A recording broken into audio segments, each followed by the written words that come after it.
بسم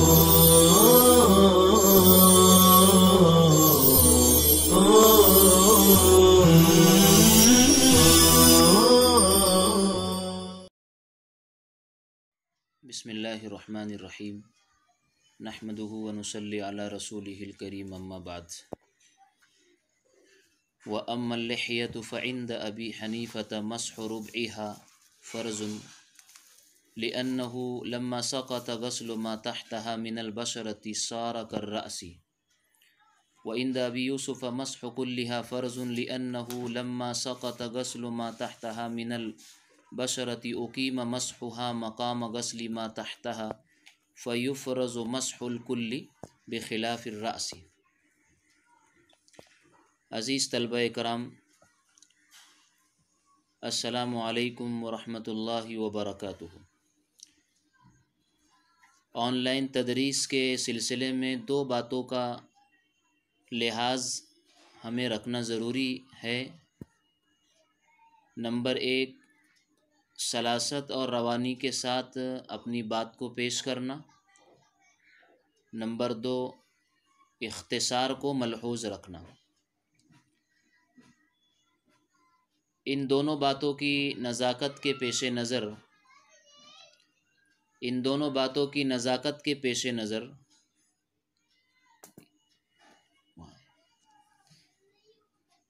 یہاں پر ہم حل کتاب پر زیادہ توجہ دیں گے، تفصیلات اور زیادہ معلومات سے گریز کرتے ہوئے کتاب ہماری حل ہو جائے ہم اس پر زیادہ توجہ دینے کی کوشش کریں گے۔ گزشتہ کل ہم نے اپنے سبق میں یہ بات کہی تھی کہ جو اختلاف مسح راس کے مقدار کے سلسلے میں ہے وہی اختلاف مسح لحیہ کی مقدار کے سلسلے میں بھی ہے۔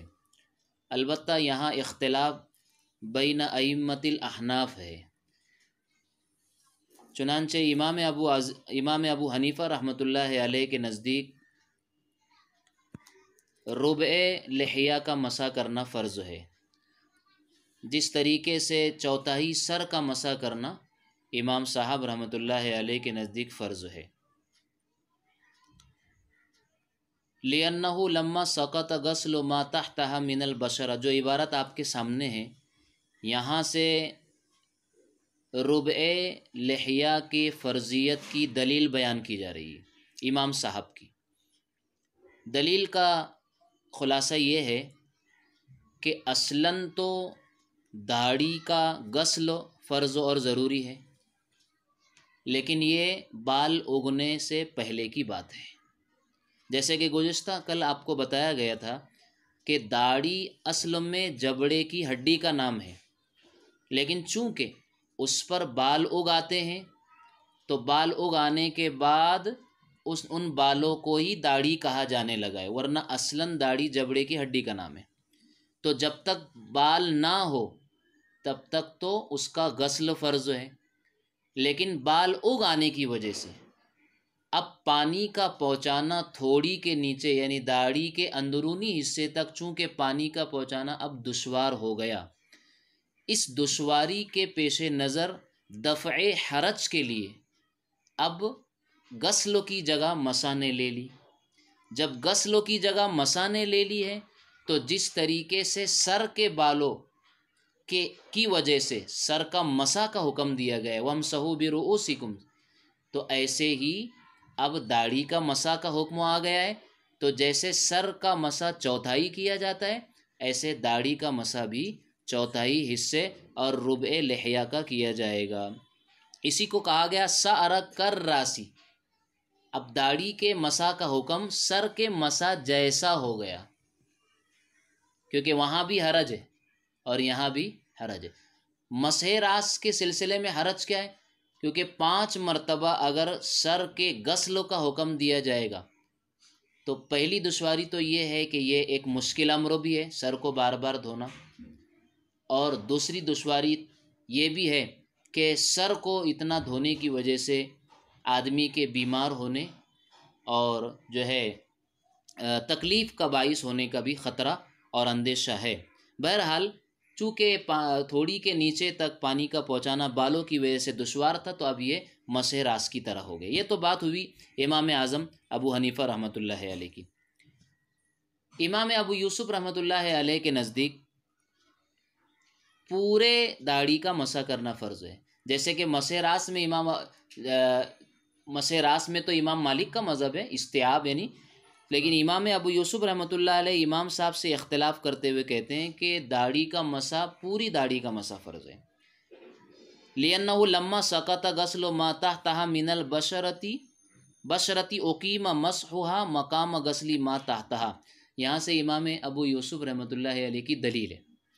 دلیل کا حاصل یہ ہے کہ قیاس تو یہ چاہتا ہے کہ داڑھی کا غسل فرض ہو، یعنی تھوڑی کے نیچے تک کے حصے کو دھویا جائے، لیکن چونکہ بالوں کے اگ آنے کی وجہ سے غسل کا حکم عدول کر کے یہ مسح کی طرف آ گیا۔ جب مسح کی طرف آ گیا تو گویا غسل کا قائم مقام مسح ہو گیا، تو گویا غسل ہوا اصل اور مسح ہوا خلیفہ، اور جو حکم اصل کا ہوتا ہے وہی حکم خلیفہ کا بھی ہوتا ہے، اور غسل پوری داڑھی کا ہوتا ہے چونکہ وہ حدود وجہ میں داخل ہے نا، تو حدود وجہ میں داڑھی اور لحیہ کے داخل ہونے کی وجہ سے غسل مکمل فرض ہے اور ضروری ہے۔ تو جب حکم غسل سے مسح کی طرف عدول کرے گا تو مسح بھی کل لحیہ اور کل داڑھی کا ہوگا، جو حکم اصلوں کا ہوگا وہی حکم غسل خلیفہ کا بھی ہوگا۔ اسی کو کہا فیفرض مسح الکل، کل لحیہ کا مسح کرنا فرض ہوگا۔ کس کے نزدیک؟ امام ابو یوسف رحمۃ اللہ علیہ کے نزدیک۔ اب آگے دیکھیے عبارت پر غور کیجئے، بخلاف الرأس، برخلاف سر کے۔ یہاں سے اشارہ کر رہے ہیں صاحب شرح وقایہ حضرت الامام اعظم ابو حنیفہ رحمۃ اللہ علیہ نے جو دلیل پیش فرمائی ہے، اس دلیل کا جواب دیا جا رہا ہے یا اس قیاس کا جواب دیا جا رہا ہے۔ جیسا کہ امام اعظم ابو حنیفہ رحمۃ اللہ علیہ نے مسح لحیہ کو قیاس کیا مسح راس پر، کہا کہ وہاں ربع راس کا مسح ہے، تو یہاں بھی ربع لحیہ کا مسح کیا ہوگا؟ فرض ہوگا۔ تو امام صاحب کے اس قیاس کا جواب دیا جا رہا ہے کہ یہ قیاس کرنا درست تو نہیں ہے، مسح لحیہ کو مسح راس پر قیاس کرنا درست تو نہیں ہے۔ اس کی وجہ یہ ہے کہ سر کا معاملہ اور لحیہ کا معاملہ الگ ہے، جدا گانا ہے۔ وہ کیسے؟ وہ اس طریقے سے کہ سر پر اگر بال نہ ہو، یعنی کوئی آدمی بالکل گنجا ہو، سر پہ بال ہی نہیں ہے، تو نہ اس کے ذمے بال نہ ہونے کی صورت میں نہ اس کے ذمے کل راس کا مسح فرض ہے، نہ کل راس کا غسل فرض ہے۔ اس صورت میں بھی اسے کیا کرنا ہے؟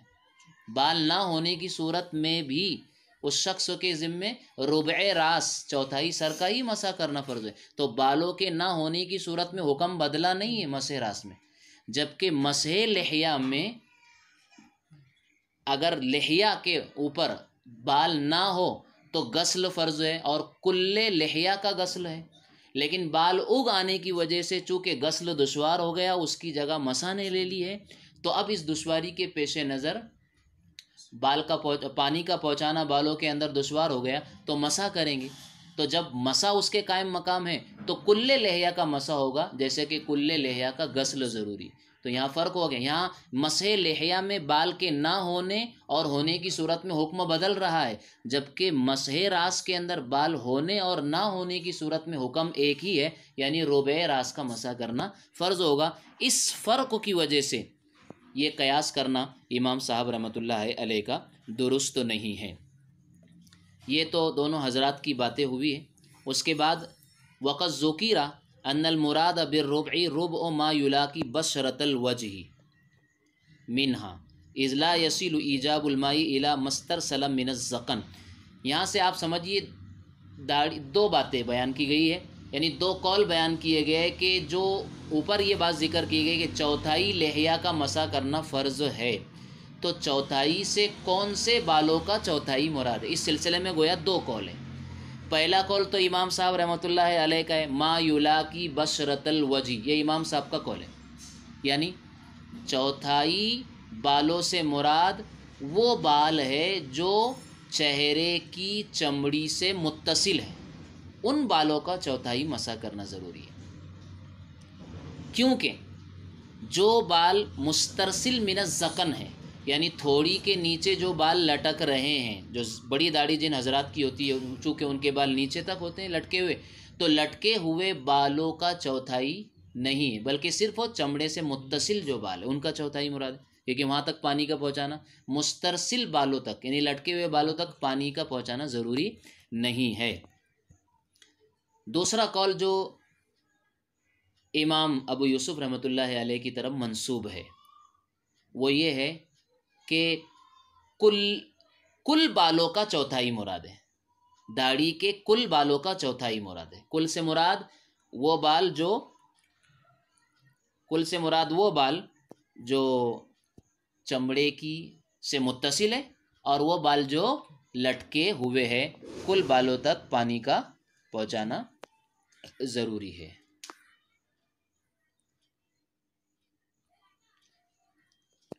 خلافاً للشافعی کہا یہاں پر، امام شافعی رحمۃ اللہ علیہ کا اختلاف ہے اس سلسلے میں۔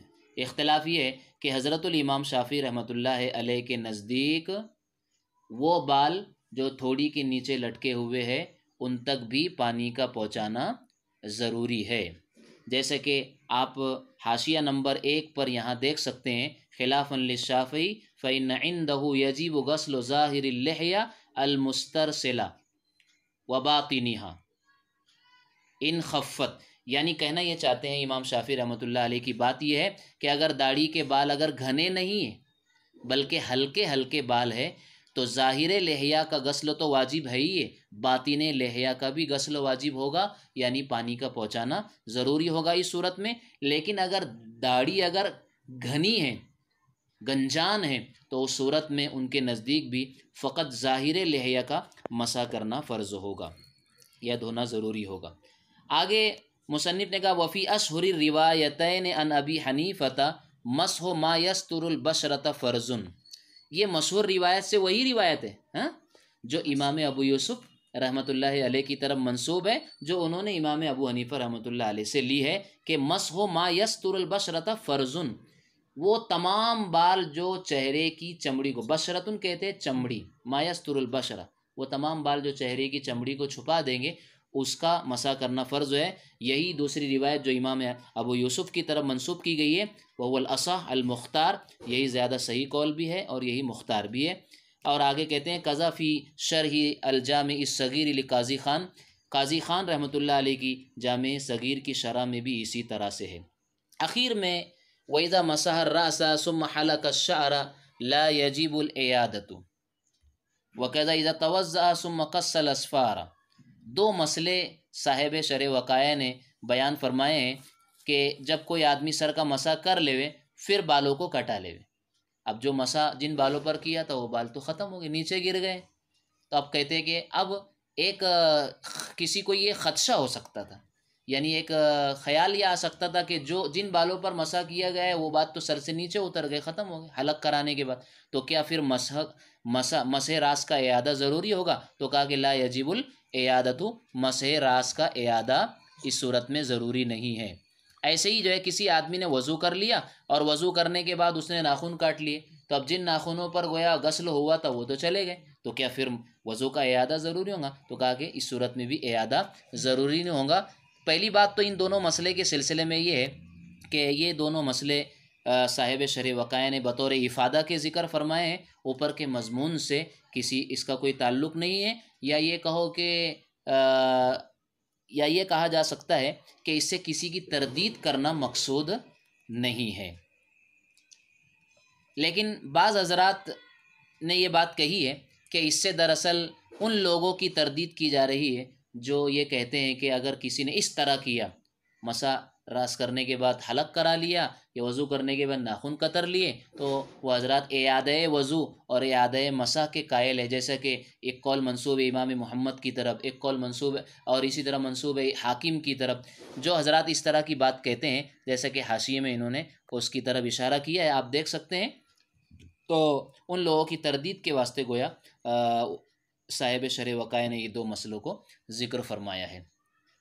یہاں تک جو ہے فرائض وضو کا بیان مکمل ہو گیا ہے۔ اب اس کے بعد فرائض کے بعد جو ہے وَسُنَّتُهُ لِلْمُسْتَيْقِظِ غَسْلُ يَدَيْهِ إِلَى رُسْغَيْهِ ثَلَاثًا قَبْلَ إِدْخَالِهِمَا الْإِنَاءَ۔ یہاں سے فرائض وضو کو بیان کرنے کے بعد صاحب وقایا جو ہے سنن وضو کو بیان فرما رہے ہیں۔ آپ ذرا غور کیجئے، یہاں پر لفظ ہے وَسُنَّتُهُ، اور بعض فقہ کی کتابوں کے اندر ہے وَسُنَنُهُ، یعنی بجائے مفرد کے جمع کا لفظ استعمال کیا گیا ہے۔ حاصل دونوں کا ایک ہی ہے، وضو کی سنتوں کا بیان یہاں سے کیا جا رہا ہے۔ سنت کسے کہتے ہیں؟ لغوی طور پر معنی لغوی کے اعتبار سے سنت کہا جاتا ہے طریقہ، عادت، طریقے اور عادت کو سنت کہا جاتا ہے۔